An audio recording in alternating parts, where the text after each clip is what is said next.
informasi terkait dengan Training and Certification ataupun TOT BNSP ini. Baik.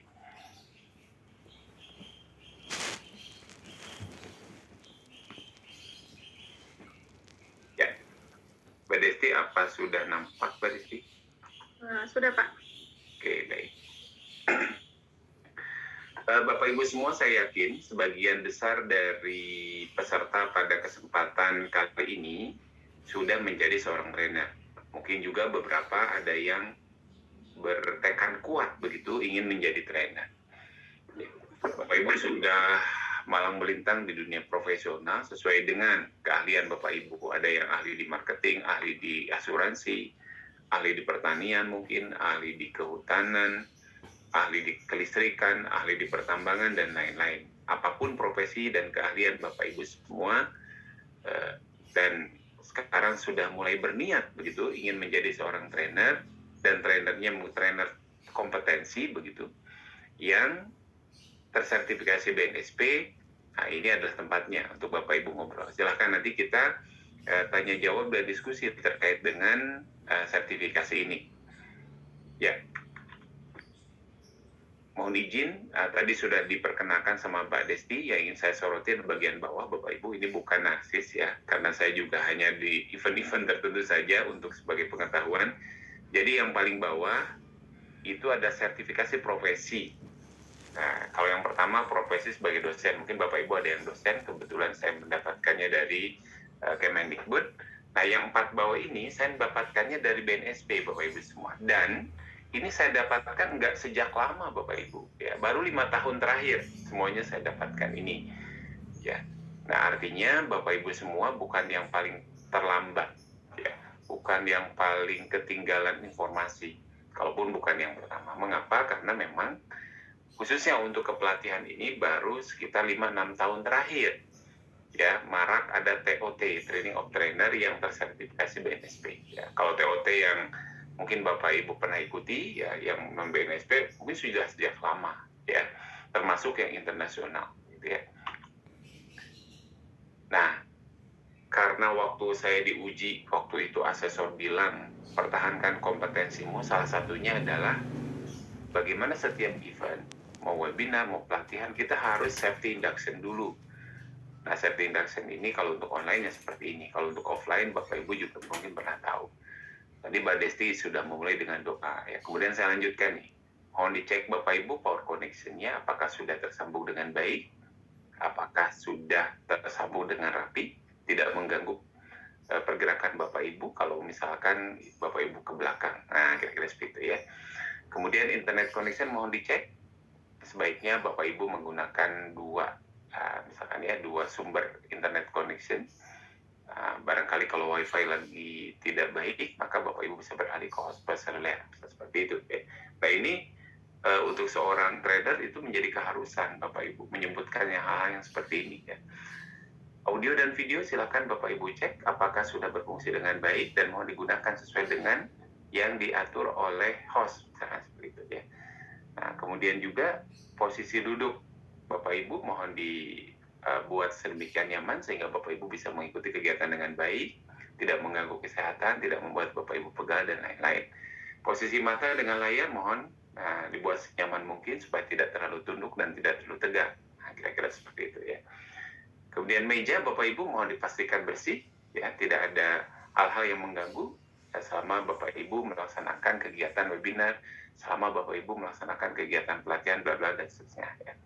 Nah, kemudian boleh nggak makan minum? Nah, selama saya tahu untuk online training, online webinar tidak melarang Bapak Ibu minum.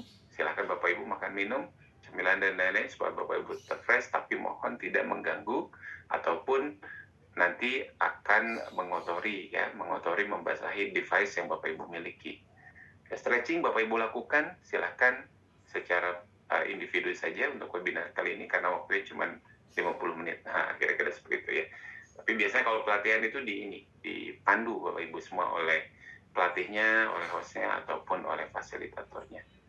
Ya, jadi online safety induction ini menjadi keharusan. Jadi kalau Bapak Ibu tidak melakukan online safety induction, ketika nanti ujian micro teaching itu diulang itunya micro teachingnya ya. Wah, tadi lupa ya safety induction. Nah, ulang. Mohon izin Bapak Ibu, saya memperkenalkan Sahabat Ke Indonesia, mewakili Direktur Utama Sahabat Ke Indonesia, mungkin yang saya sebutkan visinya saja Bapak Ibu. Menjadi lembaga riset dan pengembangan kompetensi sumber daya manusia ya, yang profesional, bersahabat, dan unggul di Indonesia tahun 2025. Kami hanya memiliki satu bidang, yaitu MSDM, termasuk di dalamnya learning and development, yaitu ada kepelatihan. Sebelah kanan kita memiliki 2 TUK. Yang pertama TUK khusus untuk MSDM, yang kedua TUK khusus untuk learning and development, termasuk trainer, tapi MSDM juga. Nah, kami pisahkan penanganannya ataupun pengelolaannya. Mengapa? Karena untuk kepelatihan itu sedikit banyak berbeda ya dengan fungsi-fungsi MSDM lainnya. Di sini ada trainer terutama ya. Karena melatih trainer itu sertifikasinya bukan hanya portofolio semata rekam jejak yang dimiliki, tetapi juga mereka harus perform ketika menghadapi asesor, yaitu dengan bagaimana mereka mengajar ataupun melatih ya. Ini yang disebut dengan micro teaching ya, asesmennya seperti itu diantaranya. Kemudian juga untuk trainer itu ada menyusun silabus, membuat program pembelajaran. Nah, kan berbeda ya dengan fungsi-fungsi MSDM lainnya. Nah, kemudian yang kedua, kalau di TUK MSDM itu pesertanya relatif homogen Bapak Ibu. Kalau SKI mengadakan pelatihan berbasis kompetensi untuk para manajer SDM, ya bisa dipastikan 100% adalah orang SDM. Seperti itu ya. Nah, tapi kalau di TOT, ya, kalau di TOT ranahnya ranah MSDM, yaitu learning and development. Itu mengenai metodologi. Tapi pesertanya bisa dari seluruh divisi, seluruh departemen, seluruh keahlian, berbagai macam ragam. Ada yang ahli di marketing, ada yang ahli di finance, dan lain-lain. Nah, ini kan ranahnya ranah learning and development, ranah MSDM juga, hanya pesertanya bisa dari berbagai. Jadi, satu kelas misalkan 20 orang itu ada yang dari asuransi, ada yang dari kesehatan, ya, ada yang dari finance, ada yang dari operasional, logistik, ya, pergudangan, dan lain-lain. Mengapa bisa satu kelas? Karena yang disertifikasi itu adalah metodologi melatih. Nah, kira-kira seperti itu. Baik, kita lanjutkan. Ini kelas-kelas yang dimiliki oleh kami, tergantung dari kebutuhan dan kesempatan Bapak Ibu. Nah, ini saya sebut sebagai ekosistem highlight-nya saja ya. Jadi ada 3 pemeran utama ketika Bapak Ibu akan mengikuti asesmen atau sertifikasi. Yang pertama tentu saja Badan Nasional Sertifikasi Profesi atau BNSP. Nah, ini fungsinya sebagai regulator ya. Jadi hal-hal yang sifatnya strategis begitu ya. Nah, untuk pelaksanaan asesmen sendiri, BNSP memberikan lisensi kepada lembaga sertifikasi profesi. Nah, lembaga sertifikasi profesi inilah yang melaksanakan sertifikasi, melaksanakan asesmen seperti itu. Bidangnya macam-macam, tergantung dari profesi atau keahlian yang ada di LSP tersebut. LSP bisa kita bagi menjadi 3 bagian, yaitu LSP P1, P2, dan P3. Pihak 1 itu hanya bisa melakukan uji kompetensi terhadap lulusannya saja. Contoh, universitas punya LSP, maka lulusannya ataupun mahasiswa tingkat akhirnya yang biasanya disertifikasi. Nah, kalau P2 dimiliki oleh perusahaan, korporasi seperti itu untuk para karyawannya yang ada di dalam jaringan korporasinya. Yang ketiga, P3, ini pihak ketiga, ini bisa melakukan sertifikasi untuk berbagai lembaga, hanya dibatasi untuk bidang tertentu. Ya, contoh LSP marketing atau pemasaran hanya bisa mensertifikasi bidang pemasaran, tapi bisa dari berbagai perusahaan. Ya. Nah, ini untuk P3 itu bedanya dengan P1 dan P2. sebelum Bapak Ibu diuji oleh asesor, sebagian besar bahkan kalau di SKI 100% ya, artinya sebenarnya Bapak Ibu boleh aja langsung ikut ujian gitu ya. Nah namun selama ini peserta merasa kurang percaya diri kalau langsung. Mengapa? Wah saya ini udah 10 tahun melatih begitu ya, tapi begitu mau asesmen, nah kan saya nggak tahu standarnya seperti apa begitu ya, menginlainkan rekam jejak pengalaman saya dengan standar ketika menghadapi ujian harus seperti apa persiapannya. Nah oleh karena itu yang diperkenankan untuk memberikan coaching, ya, facilitating, kemudian juga training, pembekalan adalah tempat uji kompetensi. Biasanya TUK ini dimiliki oleh LDP, Lembaga Diklat Profesi, ataupun LPK, Lembaga Pelatihan Kerja, seperti itu. Tapi tidak semua LPK, tidak semua LDP memiliki tempat uji kompetensi yang bisa nantinya menyiapkan para peserta untuk ikut asesmen kompetensi BNSP ini. Oleh karena itu pilih-pilih dulu sama Bapak Ibu, ini masuk nggak di BNSP ini. Nah, karena kalau tidak berarti nggak bisa ikut uji kompetensi. Nah TUK ini nanti akan penghuninya adalah para peserta pelatihan atau trainee dan trainer gitu. Nah yang saya suka dan mungkin juga dijadikan komitmen oleh seluruh lapisan pelatihan dan sertifikasi bahwa yang namanya asesor kalau melatih tidak boleh ngases dan sebaliknya ya. Jadi kalaupun misalkan saya alhamdulillah punya sertifikat asesor, tapi begitu saya misalkan memfasilitasi, mendampingi Bapak Ibu ketika pelatihan, maka saya tidak diperkenankan untuk menjadi asesor. Kira-kira seperti itu. Agak sedikit berbeda dengan di kampus ya, ataupun di sekolah. Dosennya yang bikin soal, ya dosennya bikin silabus, dosen bikin materi, dosen bikin soal, dosen juga yang uji. Nah, gitu ya. Kalau ini ada dua pihak, begitu. Nah, di sini ada skema-skema pelatihan bidang MSDM, Bapak Ibu semua. Ada yang sifatnya berjenjang ya, KKNI level 3, level 4, level 5 dan seterusnya. Nah, ini baru saja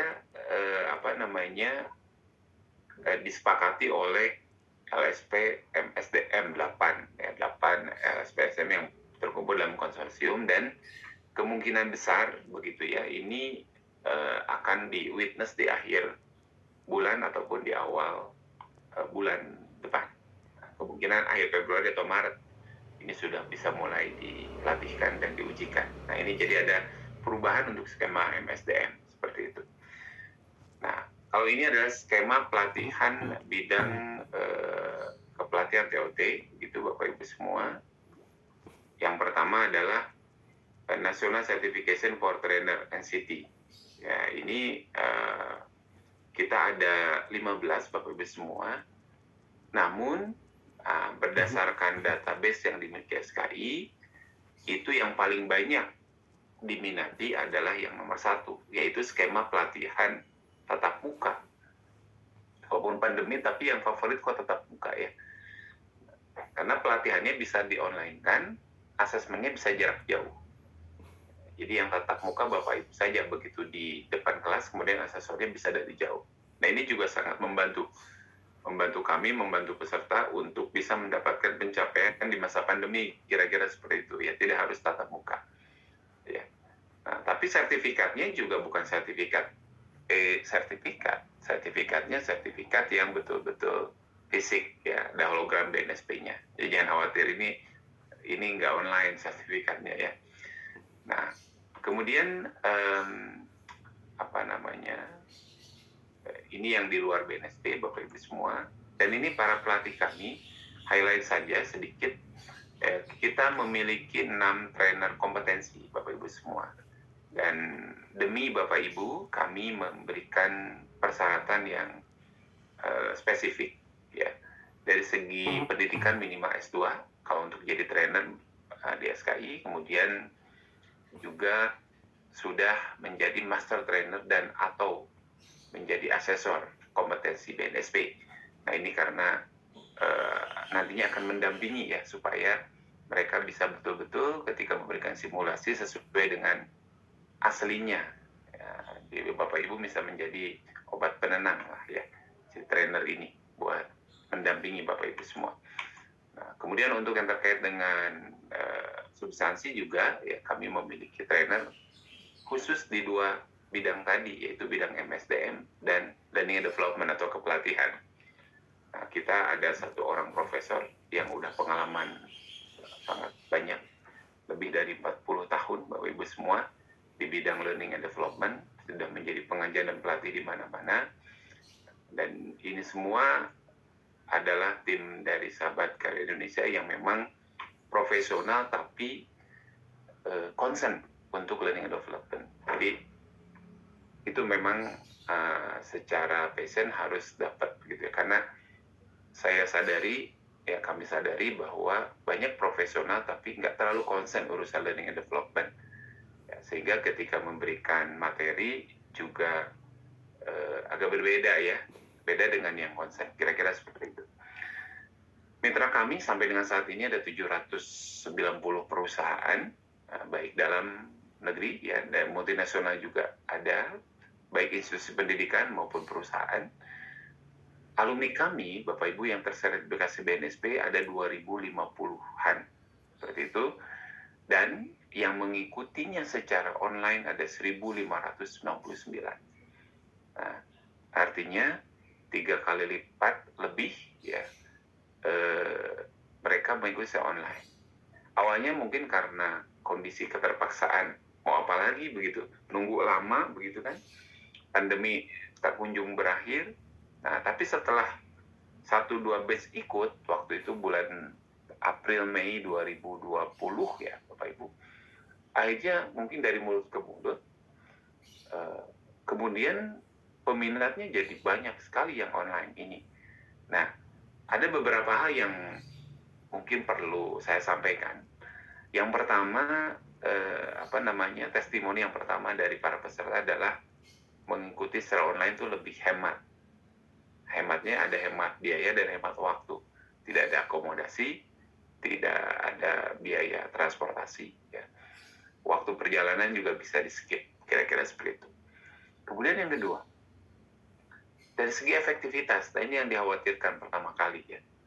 Nah, efektivitas takutnya beda dengan yang offline. Ternyata untuk pelatihan berbasis kompetensi, karena delivery metode berbeda, bukan untuk knowledge saja, bukan seperti achievement motivation training seperti itu yang harus banyak sentuhan offline.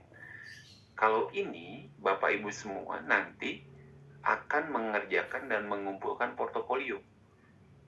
Ya. Nah, sehingga tidak terasa waktu pelatihan itu malah terasa kurang Bapak Ibu semua. Selalu begitu ya, padahal sudah kami tambahkan kurang begitu ya. Nah, artinya tidak ada ngantuk-ngantuk begitu ya dalam pelatihan sertifikasi ini. Tidak ada kita banyak waktu terbuang karena hanya mendengarkan trainernya ngomong ini itu, tidak ya, tapi Bapak Ibu bekerja, bergerak. Nah, sehingga nanti akan terlihat begitu ya, wah saya ini udah dapat ini, tugasnya udah selesai ya, portofolio ini saya dapat dan seterusnya. Itu akan tektok banyak ya, jadi bisa dibilang high contact dengan coachnya, dengan trainernya. Nah, oleh karena itu secara efektivitas tidak berbeda dengan yang offline. Bahkan ada nilai plusnya apa? Waktunya fleksibel, artinya kami memberikan banyak pilihan. Ada kelas weekend, ada kelas malam, kemudian ada jeda dulu begitu ya. Nah, kelas malam tuh salah satu yang bagi peserta yang pengen jeda. Malamnya dapat materi dan tugas portofolio harus ini. Besoknya ngerjain. Nanti malam masuk kelas lagi, besoknya ngerjain. Nah, itu kan kalau secara offline agak kurang memungkinkan. Itu kira-kira seperti itu. Begitu Bapak Ibu, kemudian ini alumni non-sertifikasi, artinya yang pelatihan development saja, tidak diikuti dengan ujian. Kemudian ada riset. Nah, riset kita ada 31, bidangnya itu juga ya, di bidang MSDM dan kepelatihan. Nah, ini alasannya mengapa kita harus sertifikasi kompetensi. Di luar yang ini mungkin akan saya coba klasifikasi menjadi 3, Bapak Ibu semua. Pertama, manfaat untuk individu, untuk kita sendiri. Dengan ada sertifikasi, keyakinan kita diikuti oleh keyakinan orang lain. Kita yakin, saya ini kok